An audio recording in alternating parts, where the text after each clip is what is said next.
Hello, welcome to Sarah Overbooked. I am Sarah, and today I am going over some more not-so-recent reads, books that I have read while I had my channel, but I never reviewed. These are from October, so it has been a while. So enjoy, sit back, grab something to drink, and watch me try to remember what I thought about these books that I read 5 months ago. This should be fun. Okay, so I'm gonna start with the Demon Slayer series, but I think I may have actually done this. I'm not 100% sure, but I did finish the series in October, so I'm gonna go ahead and just toss this in here. It was a great series. I recommend it for people who are interested in manga, so it's fine. If I had already put this out, just one more review for the series. So like I said, this was a great series. I really enjoyed the series. The art was good, the art was fun, the story is engaging, the characters were the characters were the characters were well-rounded, though they did of course have the expected stereotypical manga characters that are in many mangas. Not all, I'm not going to say all, but in many mangas. There were multiple side stories because you got the backgrounds of all of the characters, all the good guys, all the demons, everybody, and they were just long enough. They weren't too long to take you out of the full story, but they weren't too short. You got the information that you needed.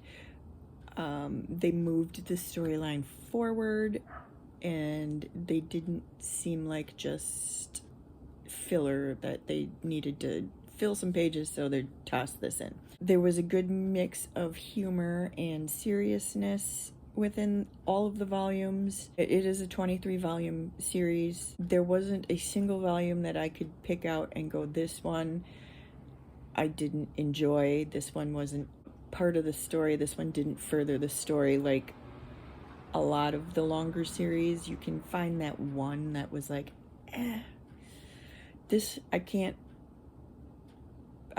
pick one out. All 23 volumes were progressing the story, and the story being Tanjiro is a teenager, as many of these mangas are. He's the oldest son in a family that sells charcoal. He returns home from one of these sales trips, and he finds his entire family was slaughtered except for one of his sisters. They were all attacked by a demon, and Nezuko, his sister that wasn't dead, has been transferred into a demon herself. This incident sets Tanjiro on a journey to transform his sister back to being human and to exact revenge on the demon that attacked his family. So basically it is a revenge story, and I am a sucker for any type of revenge story. I love them all. If it has revenge in it, it just kind of ups it there for me. But to get his revenge and to try to find a way to return Nezuko back to human, he joins and trains with the Demon Slayer Corps. And this entire series is basically his journey from the day of the attack on his family all the way through through past beyond the final battle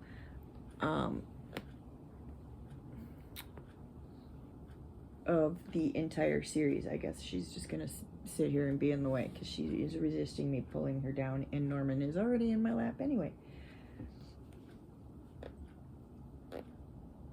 The series encompasses the stories of everyone that Tanjiro meets on his journey. All the people in the Demon Corps, the people that he meets in his journeys and the demons that he fights.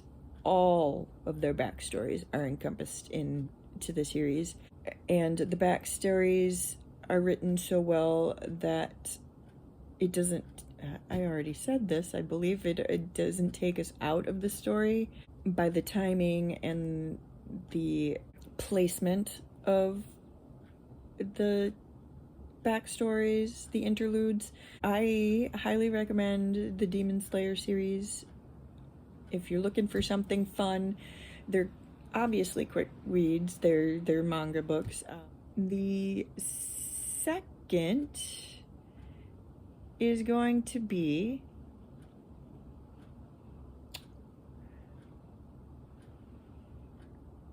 I have a cat on my lap and the book is over there. I can't get to it, so I'll just pop them up over here. The second is going to be Cemetery Boys by Aiden Thomas. So, Cemetery Boys. What do I remember about this? I bought this book on accident, actually. I meant to get the Graveyard book by Neil Gaiman, but I ended up with Cemetery Boys because I just forgot, and I thought the names were similar enough that come on, kitty, you are right in the way. That when I was buying it, it just, I didn't read anything, obviously. I just bought it by the name, thinking that that was what I was getting, but no. And so this book actually sat on my TBR, on my shelves, for quite a few years before I actually read it. But after reading it, I have to say that I'm not disappointed that I made the mistake and bought this one. This was a fun little murder mystery, found family, Day of the Dead celebration type of book. We follow Yadriel, who is a bit of an outsider in his family. He wants to prove himself to his father mostly by becoming a Brujo with the help of one of his cousins. So he, within his family, because he was born in a female body, but he is a boy, he is not shunned, but most of his family doesn't accept him as he is.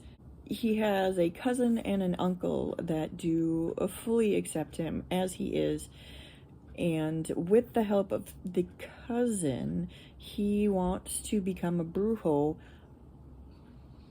to prove to his family that he can do it.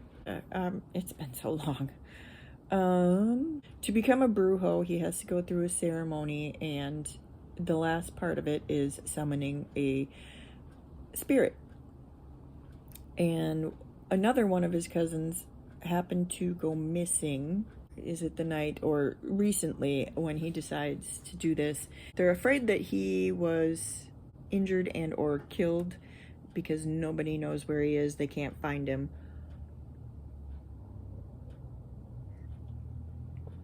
So he decides that he's going to call upon his cousin to see if he can summon the ghost, and if he's passed, they will know, and they would be able to find the body by asking. Unfortunately, instead of I'm having problems. Unfortunately, instead of summoning his cousin, he summons Julian, who is a boy Yadriel knows from school, but Julian doesn't know that he's dead. So he's confused, and before Julian will agree to be released into the afterlife, which is the very last step of becoming a Brujo, he talks Yadriel into helping him find his killer. And so we go on a quest with Yadriel and Julian's ghost or spirit to, one, find Julian's friends that he was with, that in his last memory that he remembers, and make sure that they're okay, and 2, figure out who and how he was killed, who he was killed by, and how it happened. So both Yadriel and Julian were very well fleshed out characters, and it was fun to follow them as they became closer and closer during their journey together. It was nice to watch their friendship start, when at the beginning they weren't friends, they barely knew who each other were. So it was fun to watch the friendship start and grow into something even more, and see the full acceptance of each other from 2 people who weren't well accepted by many people in Julian's life, and then within Yadriel's family. It was a very good story. It was interesting. It was fun. A little murder mystery with a twist, because we're following the dead guy. And then book number 3 of what we're gonna go over in this not so recent reads October edition, 5-month ago edition. I am going to go over Benji Zeb is a Ravenous Werewolf by Deke Moulton. I read this for the Rainbow Book Club. I think that's what she calls it over at Krys's Corner. She runs a queer book club that they vote on the books. I believe it's every 3 months, and then discusses it in Discord.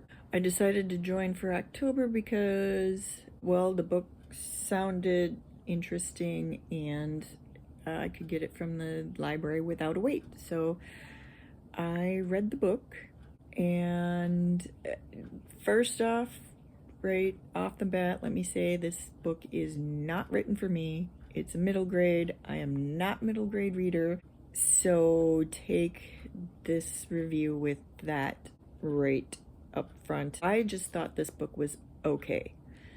It wasn't bad at all. It just wasn't written for me.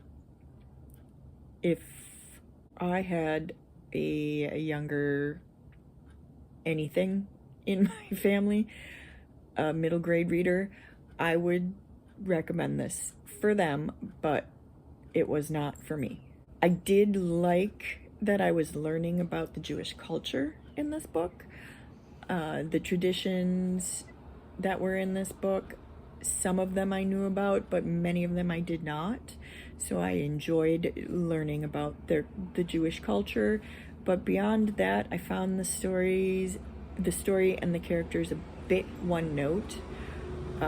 Again, this is middle grade, and it is written for that age group, not mine. So this book follows Benji, who is dealing with anxiety and trying to hide it completely from his family and basically everybody, family and friends at school. He's just trying to hide it and deal with it all himself. He and his extended family are all werewolves and run a wolf sanctuary.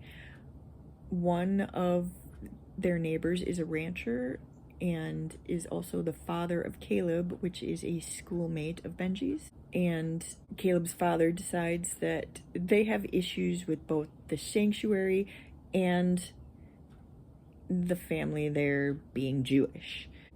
But one day, surprise, Caleb shows up one night in wolf form. He's a werewolf too, and the boys bond over their shared experiences. Benji tries to teach Caleb how to control being a werewolf. And of course, in that, they grow their friendship. They were friends. Something happened and they split apart, and and now they're growing their friendship back again. And yeah, I was not truly impressed with the story or the characters, which were kind of stereotypical in my opinion, but the references to the Jewish culture and the lore that was in this book, I did really enjoy that, as well as the descriptions of Benji's anxiety was done really well. I did enjoy that, and that is what kept me reading this book. That's about what I remember of that. Okay, so the fourth book in this not so recent reads update for you is going to be Good Omens by Neil Gaiman and Terry Pratchett. And as always with humor, beware, it is subjective. If I enjoyed it, doesn't mean that you're gonna enjoy it. So I enjoyed it.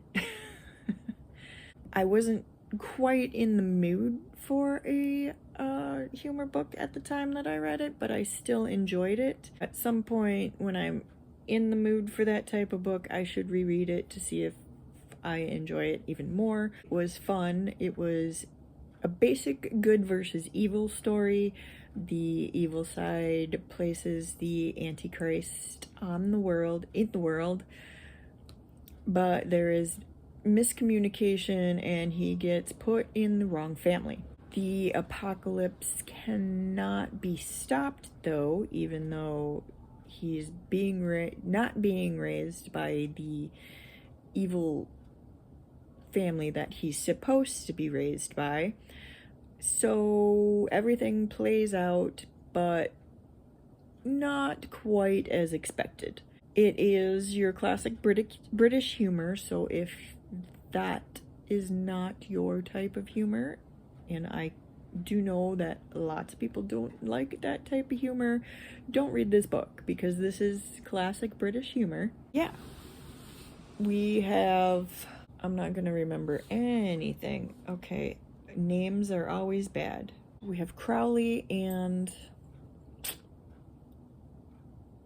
I'm not gonna remember the names in the book. Oh, wait, there's no cat on me anymore. Get off. Awesome. Here we go. We are talking about Good Omens. Crowley, an angel who did not so much fall as saunter vaguely downwards. And we also have Aziraphale, an angel and part-time rare book dealer.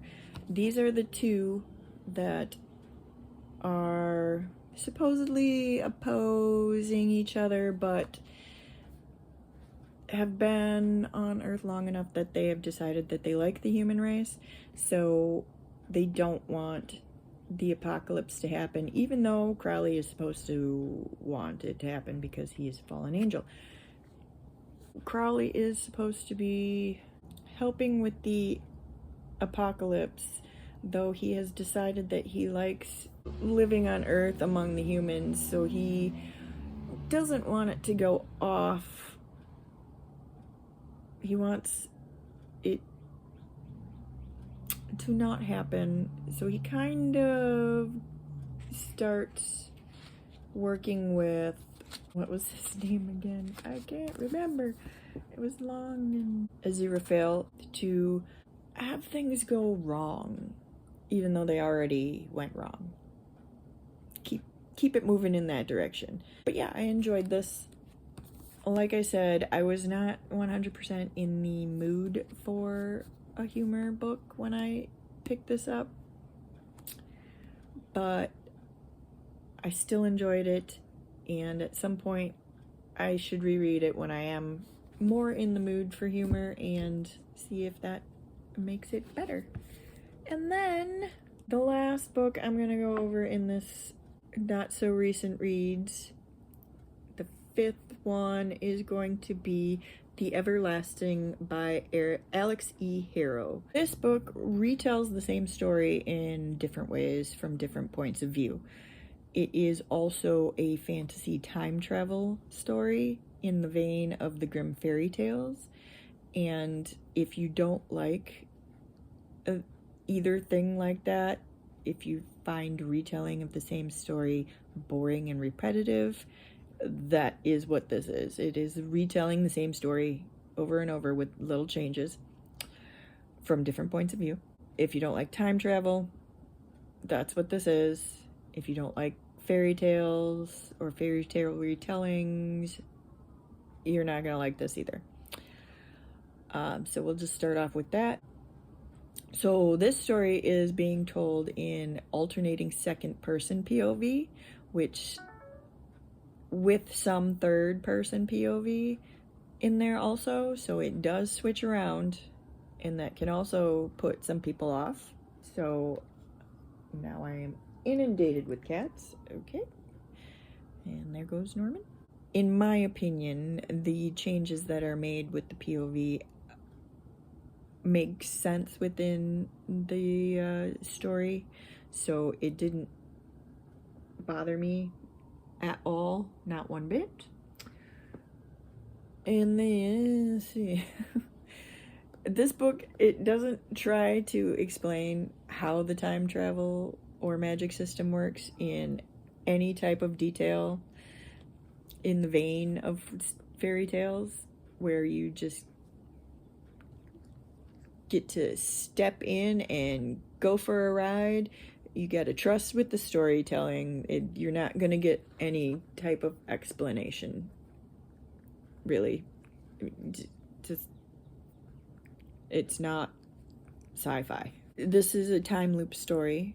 A knight and a historian are continuously meet under a yew tree and are doomed to follow their story through to its tragic ending, with minor manipulations from the person behind the whole thing. The longer the knight and the historian, the knight is Una the Everlasting, the longer the knight and the historian are forced to relive the loop, the more they remember of each passing through, until ultimately they remember the whole thing and are able to take matters into their own hands and start changing things themselves.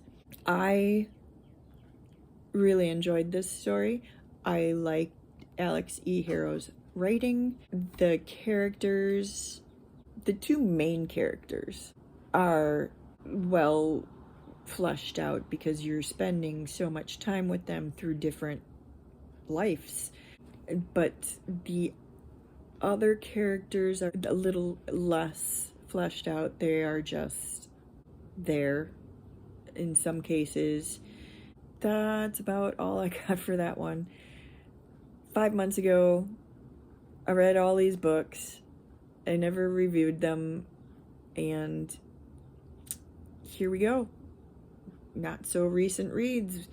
I did what I could with the notes that I have, and hopefully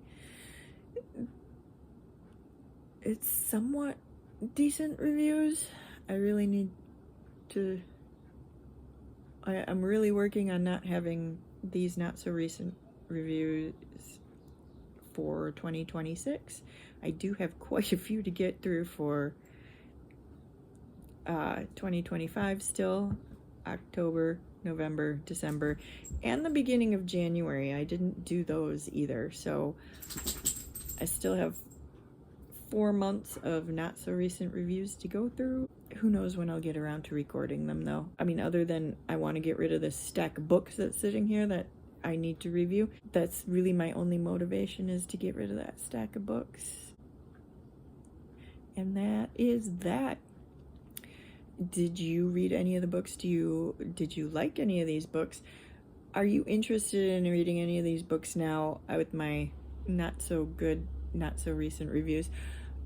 Let me know down in the comments, and if you would like to help my channel by leaving a comment but don't actually have anything to say, place a cat emoji in the comments and I will comment back with a different emoji. And thanks for stopping by, and I will see you when I see you.